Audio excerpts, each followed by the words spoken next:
जय हिंद। इस वीडियो में हम लोग देखेंगे how to choose a good college. Okay, so ये आज के डेट में सबसे बड़ी एक चैलेंजिंग है और एग्ज़ाम सीजन्स भी चल रहे हैं। तो अभी इसके बाद 10th के बाद 11th हो, 12th के बाद 13th हो, ग्रेजुएशन हो, पोस्ट ग्रेजुएशन हो, इन सभी में आपको गुड कॉलेज, अच्छा कॉलेज सिलेक्ट करना, it is one of the most important thing. आपके करियर के लिए भी वो बहुत अच्छा होगा, आगे प्लेसमेंट्स भी मिलेंगे, जॉब्स भी मिलेंगे। और कॉलेज अच्छा होना तो आपका बेंचमार्क सेट होता है पर्टेनिंग टू आपके इंटरव्यू और आपके जॉब्स के लिए। तो गुड कॉलेज आपको पता लगाना है, तो वो आप कैसे लगाओगे? क्योंकि बहुत सारे कॉलेजेस ऑल ओवर इंडिया में है, ऑल ओवर महाराष्ट्र में है। तो कैसे ये अच्छे कॉलेजेस है, कौन से क्राइटेरियाज होते हैं कि किसी कॉलेज को अच्छा कहा जाता है, वो इस वीडियो में हम लोग देखेंगे। So let us start. सो पहला है कि जो भी कॉलेज है वो गूगल सर्च पे आता है कि नहीं, वो बहुत इंपॉर्टेंट है। वो गूगल सर्च पे आ रहा है, ओके, तो ये एक सबसे पहला स्टेप होता है। ओके, और दूसरा है उस कॉलेज का वेबसाइट। ओके, अगर वो कॉलेज का वेबसाइट नहीं है तो वो कॉलेज सबसे घटिया कॉलेज है। मतलब उसके पास इंफॉर्मेशन ही नहीं है, मतलब उसके पास चीज़ें ही नहीं है। If they that particular college technology के साथ ही डील नहीं कर पा रहा है, उसका बेसिक चीज़, किसी कॉलेज का वेबसाइट उसका पोर्टफोलियो होता है, बट जो उसके पास उसका पोर्टफोलियो ही नहीं है, और स्टूडेंट ढूंढेगा कैसे कॉलेज को? ओके, या कॉलेज के बारे में पता कैसे लगाएगा? तो ये सारी चीज़ें वेबसाइट पे दी रहती है, पर वेबसाइट ही नहीं तो वो कॉलेज ज़रा भी अच्छा नहीं है। ओके, सो नाउ नेक्स्ट क्या है? अब 11th और 12th स्टैंडर्ड के स्टूडेंट्स की जब हम बात करते हैं तो उनके लिए कौन से कॉलेजेस अच्छे होते हैं और कौन से कॉलेजेस अच्छे नहीं होते, वो देखते हैं। 10th के बाद जैसे ही आप 11th में जाते हैं तो देखिए कि कॉलेज गवर्नमेंट कॉलेज है या फिर एडेड कॉलेज है। अगर वो गवर्नमेंट कॉलेज है तो यहाँ पे सबसे एडवांटेज होता है फीस का and plus name and fame. ये गवर्नमेंट कॉलेजेस का सबसे एडवांटेज होता है। फीस बहुत कम होता है as compare to private college. तो आपको जब 10th स्टैंडर्ड से 11th स्टैंडर्ड में अगर आप जा रहे हो तो आप देखिए कि आप गवर्नमेंट कॉलेज में ही लैंड अप हो। वहाँ से आपको फीस और कॉलेज का जो नाम है वो बहुत मैटर करता है। Now next is private college और unaided college. Guys, unaided college को ही प्राइवेट कॉलेज बोलते हैं। यहाँ पे सबसे डिसएडवांटेज रहता है फीस का। फीस बहुत ही ज़्यादा हाई रहता है। तो 11th से 12th स्टैंडर्ड में आप देखिए कि गवर्नमेंट कॉलेज में आपको जाना चाहिए एंड उसमें फ़ीस कम रहेगा, नाम ज़्यादा रहेगा। पर प्राइवेट कॉलेज में अगर आप जाएंगे तो फीस भी ज़्यादा रहेगा और उसका नाम भी बहुत अच्छा, ज़्यादा फेमस नहीं रहता है। मुंबई, महाराष्ट्र और ये सारे जगह में तो हर गली कुच्चे में भी कॉलेज मिल जाएंगे आपको। तो ये आपको 11th और 12th स्टैंडर्ड में जब आप जाएंगे तब आपको ध्यान रखना है। नाउ अब देखते हैं कि जब आप 12th के बाद ग्रेजुएशंस करने के लिए जाते हो, ओके, तो उसमें क्या क्या चीज़ें ज़रूरी है। हम लोग बहुत सारे फील्ड में जाते हैं, लाइक मेडिकल में जाते हैं, फार्मास्यूटिकल लेते हैं, एग्रीकल्चर लेते हैं, लॉ करते हैं, बीएड करते हैं। बहुत सारी चीज़ें हम 12th के बाद, बहुत सारे ऑप्शंस खुले रहते हैं। We go for BA, BSc, BCom, ये सारे कोर्सेज भी हम जाते हैं। तो आपका जो कॉलेज है गवर्नमेंट के नॉर्म्स पे वो अप्रूव हुआ है कि नहीं, वो बहुत ज़्यादा इम्पॉर्टेंट है। तो वो कौन कौन से अप्रूवल है उसके बेसिस पे ही आपको कॉलेज सिलेक्ट करना चाहिए। अगर वो अप्रूवल नहीं है उस कॉलेज के पास और आपने एडमिशन ले लिया है वो कॉलेज में, तो आपकी डिग्री इंटरव्यू के टाइम में या फिर अगर आप गवर्नमेंट जॉब के लिए अप्लाई कर रहे हैं तो आपकी डिग्री नल एंड वॉइड मानी जाएगी। तो ये एक बहुत इंपॉर्टेंट चैलेंजिंग है कि जो भी आप कॉलेज सिलेक्ट हो वो गवर्नमेंट से अप्रूव हो। जैसे कि एग्जांपल हम लोग देखते हैं कि अगर आप डॉक्टर बनना चाह रहे हो, जैसे BHMS है, BEMS है, MBBS है, BDS है और भी सारे कोर्सेस है, तो वो सारे जो कॉलेजेस होते हैं वो मेडिकल काउंसिल ऑफ इंडिया से अप्रूव होने चाहिए। नाउ सिमिलरली अगर आप फार्मेसी करने जाते, D pharm, B pharm, M pharm, ये अगर आपको करना है तो आपका जो कॉलेज है वो फार्मेसी काउंसिल ऑफ इंडिया से अप्रूव होना चाहिए। अगर वो नहीं है तो आपकी डिग्री नल एंड वॉइड की जा सकती है। ये बहुत इंपॉर्टेंट पॉइंट होता है। किसी भी कॉलेज को सिलेक्ट करने से पहले आपको ये ज़रूर चेक करना चाहिए कि वो फार्मेसी काउंसिल ऑफ इंडिया से अप्रूव्ड है कि नहीं। नाउ अगर आप एग्रीकल्चर के लिए जा रहे हैं तो Indian council of agriculture research ICAR से वो कॉलेज अप्रूव होना चाहिए। अगर आप BA के लिए जा रहे हैं, BSc के लिए जा रहे हैं, BCom के लिए जा रहे हैं, या फिर सिमिलरली यहाँ पे आप MA कर रहे हैं, यहाँ MSc कर रहे हैं एंड यहाँ पे MCom कर रहे हैं, और भी जो भी कोर्सेस है जैसे BMS है, BMM है, ये सारे कोर्सेस है, तो आपका कॉलेज वो UGC से अप्रूव्ड है कि नहीं वो आपको ज़रूर देखना है। यूनिवर्सिटी ग्रांट कमीशन से वो अप्रूवल आना चाहिए। Okay, now next is bar council of India. अगर आप लॉ कर रहे हैं, LLM कर रहे हैं, ओके, तो जो भी कॉलेजेस से आप कर रहे हैं वो BCI अप्रूव्ड होना चाहिए, that is bar council of India से वो अप्रूव होना चाहिए college.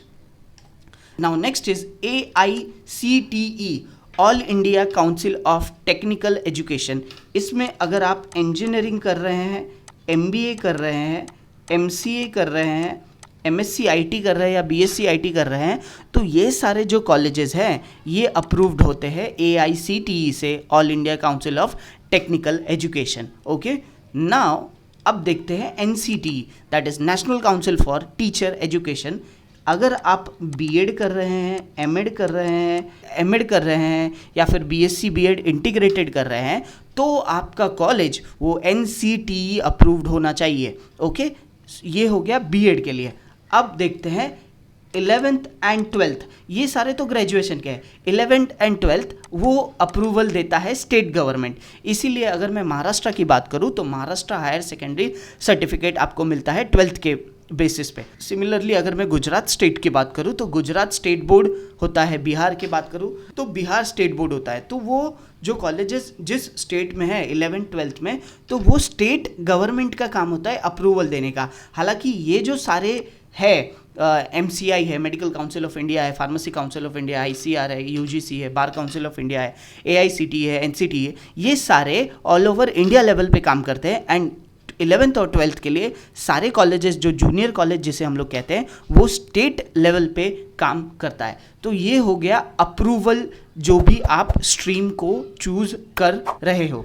Now next is NAC grading to colleges और यूनिवर्सिटी। आप जो भी कॉलेज में एडमिशन ले रहे हो उसकी NAC ग्रेडिंग क्या है और यूनिवर्सिटी क्या है, मैं आपको बता दूं गाइस। NAC क्या होता है? NAC is national assessment and accreditation council. NAC के ग्रेडिंग से आपको पता लग जाएगा कि वो कॉलेज या यूनिवर्सिटी कितना पानी में है। ओके, NAC एक गवर्निंग बॉडी है विच इज़ जो गवर्नमेंट ऑफ इंडिया के कंट्रोल में होती है, national assessment and accreditation council. ये जो है क्या करती है कि कुछ ग्रेडिंग्स देती है कॉलेज के ऊपर, एंड जो कॉलेज को जितना ज़्यादा ग्रेडिंग होगा वो कॉलेज उतना ही ज़्यादा अच्छा होगा। सो देखते हैं। सो टॉप कॉलेज की जो ग्रेडिंग होती है आउट ऑफ 1 to 4 में इनकी ग्रेडिंग होती है। तो जो टॉप कॉलेजेस, जो सबसे बढ़िया कॉलेजेस होते हैं, तो उनकी ग्रेडिंग 3.5 से लेके 4 के आसपास होती है। वो कॉलेज होते हैं A++ graded, accredited status and performance of institute is very good. यहाँ पे 3.26 से लेके 3.50 वो कॉलेज होते हैं A+, एक्रीडिटेटेड होते हैं एंड इनकी भी क्वालिटी वेरी गुड होती है। एंड 3.01 से 3.25 ये कॉलेजेस A ग्रेडेड कॉलेजेस होते हैं ये भी, एंड इनकी भी परफॉर्मेंस वेरी गुड होती है। एंड उसके बाद 2.76 से 3.00 ये कॉलेजेस होते हैं B++ ग्रेडेड, एक्रीडिटेटेड होते हैं एंड इनकी क्वालिटी यहाँ पे गुड हो जाती है। ओके, सो B++ कॉलेजेस होते हैं। ओके, नाउ 2.51 से लेके 2.75 ये B+ होते हैं, ये भी एक्रीडिटेटेड होते हैं एंड ये भी गुड होते हैं। एंड नाउ उसके बाद होता है 2.01 से 2.50 they are B graded college and it is also accredited and they have good चीज़ें होती है, ठीक ठाक चीज़ें आपको मिल जाएगी। एंड नाउ 1.51 से लेके 2.00 it is C graded college and accredited, and यहाँ पे इनका जो कॉलेज है वो सेटिस्फैक्ट्री लेवल पे काम करता है। And less than 1.50 it is D graded and not accredited होता है, मतलब D ग्रेड आपको नहीं मिलता है, देते हैं कॉलेज को, इट इज़ अनसेटिस्फैक्ट्री। और इस तरीके की कुछ ग्रेडिंग्स दी जाती है। अगर A++ है तो 3.57 ग्रेड है, ए प्लस है तो नैक ऐसे ग्रेडेड देते हैं, ए प्लस है, ए है, बी प्लस प्लस है, बी प्लस है, बी है, सी है एंड डी है। डी यहाँ पे तो अनसेटिस्फैक्ट्री हो जाएगा। नैक ग्रेडिंग के बेसिस पे आप इजीली पता लगा सकते हो कि ये कॉलेज कितना ज़्यादा अच्छा है। ये बहुत इंपॉर्टेंट होता है। एंड ये जो ग्रेडिंग्स है, नैक में टोटल 7 क्राइटेरियाज होते हैं और उसमें आपका प्लेसमेंट्स भी होता है, कितने स्टूडेंट प्लेस हो रहे हैं, कितनी सैलरी मिल रही है, ये सारी चीज़ें नैक चेक करता है एंड उसके बाद ये सारे ग्रेड्स मिलते हैं कॉलेजेस को। तो किसी भी कॉलेज पे अगर आप जाएंगे तो उसके वेबसाइट पे उसको ये ग्रेडिंग्स वो लोग मेंशन करते हैं। ओके, ये उनका भी पोर्टफोलियो होता है, ये उनके वेबसाइट पे मेंशन किया रहता है कि NAAC accredited A grade, NAAC accredited A plus plus grade. अगर मैं एग्जांपल के तौर पे बात करूँ तो सिम्बायोसिस पुणे जो है वो ए प्लस प्लस ग्रेडेड कॉलेजेस है। NMIMS मुंबई है वो भी ए प्लस कैटेगरी के कॉलेजेस है। तो ये कॉलेजेस बहुत अच्छे हैं और ये कॉलेजेस में आपको प्लेसमेंट भी बहुत अच्छे मिलते हैं, सैलरी पैकेजेस भी बहुत अच्छी मिलती है। तो whenever you are deciding a college कि आपको किसी कॉलेज में जाना है तो ये ग्रेडिंग आपको ज़रूर चेक करना, ये बहुत इम्पॉर्टेंट होता है कॉलेज डिसाइड करने में। ओके, नाउ नेक्स्ट इज एक होता है NBA accreditation, national board of accreditation भी इम्पॉर्टेंट होता है। कुछ कॉलेजेस लाइक डिप्लोमा के जो भी कॉलेजेस है वो NBA एक्रेडिटेशन के लिए करते हैं और कुछ इंजीनियरिंग कॉलेज भी NBA एक्रेडिटेशन के लिए जाते हैं। तो जो कॉलेज को NBA एक्रेडिटेशन मिला है वो भी कॉलेजेस मॉडरेट होते हैं, यू कैन से कि गुड होते हैं। यहाँ पे अगर मैं क्राइटेरिया बोलूँ तो ये कॉलेजेस भी अच्छे होते हैं। Now next is important things. अब कॉलेजेस तो हमें पता लग गया कि ये कॉलेजेस वेरी गुड है, सेटिस्फैक्ट्री है, ये हमें पता लग गया। और आपको क्या सर्च करना है कॉलेज के वेबसाइट पे। तो सबसे पहले आपको देखना चाहिए कि कॉलेज कब इस्टेब्लिश्ड हुआ है, कॉलेज का इस्टेब्लिश्ड ईयर कौन सा है, क्योंकि जितना पुराना कॉलेज होता है उसमें उतनी ही ज़्यादा फैसिलिटीज़ होती है। क्योंकि नया कॉलेज जो होता है उससे डेवलप्ड होने को टाइम लगेगा और नए कॉलेज में आप जाएंगे तो चीज़ें आपको प्रॉपरली नहीं मिलेगी, बट पुराने कॉलेज में वो चीज़ें ईजिली अवेलेबल होती है। सो पहले आप चेक करो वो कॉलेज कब बना है। जितना ज़्यादा पुराना कॉलेज होगा उतना ही ज़्यादा वो कॉलेज अच्छा माना जाता है।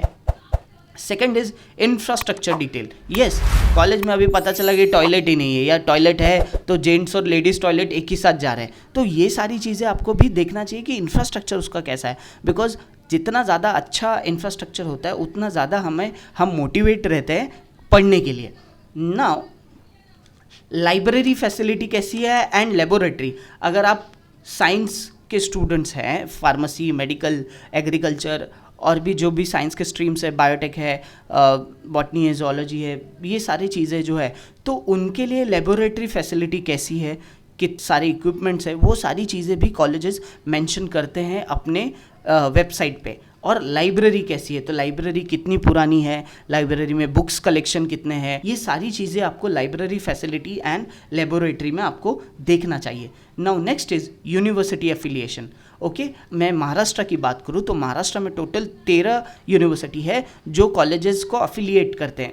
लाइक अगर मुंबई यूनिवर्सिटी, तो मुंबई यूनिवर्सिटी में टोटल 850 कॉलेजेस मुंबई यूनिवर्सिटी से अफिलिएटेड है। राइट फ्रॉम पालघर, रायगढ़, ठाणे, मुंबई, रत्नागिरी, सिंधुदुर्ग, ये ऐसे 5 डिस्ट्रिक्ट है वहाँ के कॉलेजेस मुंबई यूनिवर्सिटी से अफिलिएटेड है। तो वो जो कॉलेजेस है वो कौन से यूनिवर्सिटी से अफिलिएशन है उसका वो भी मैटर करता है, क्योंकि आपको जो डिग्री है वो यूनिवर्सिटी अवार्ड करेगी। Okay, now next thing is research and development. ये साइंस, कॉमर्स, आर्ट्स सभी के लिए है कि उस कॉलेजेस में रिसर्च एंड डेवलपमेंट हो रहा है क्या, रिसर्च है, because research is the future of India.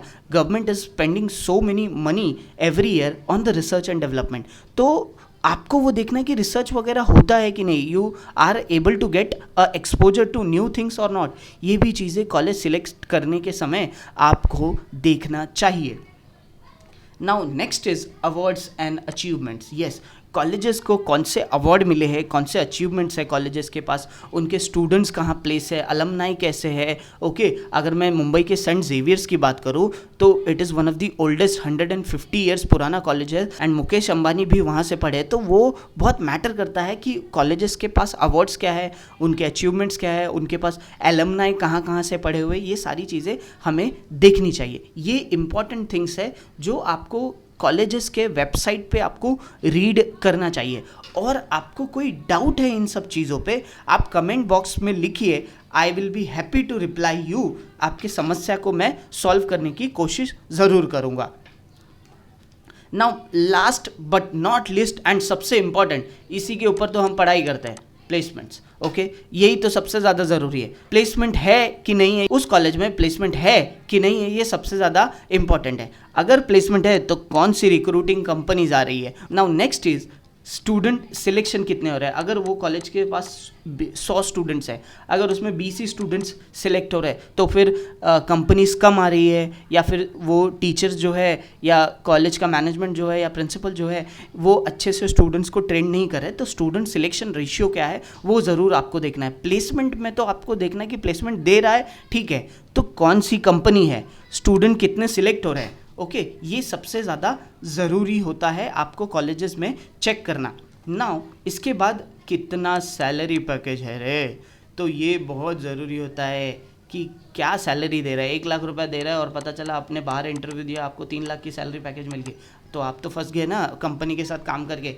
तो ये सारी चीज़ें आपको ध्यान देनी है कॉलेजेस में when you are seeing the college. तो प्लेसमेंट में रिक्रूटिंग कंपनीज कौन सी है, स्टूडेंट सिलेक्शन कितने हैं एंड सैलरी पैकेज आपको कितना मिल रहा है, ये सारी चीज़ें आपको 1 by 1 बहुत पेशेंसली। मेरे प्यारे बच्चों, कॉलेजेस जो होते हैं आपका करियर, आपका फ्यूचर उस पर डिसाइड होता है। आपको अच्छा कॉलेज नहीं मिल पाया तो आप दिक्कत में आ सकते हैं। सो आई होप आपको ये जानकारी समझ में आई रहेगी। मिलेंगे अगले वीडियो में, तब तक के लिए जय हिंद।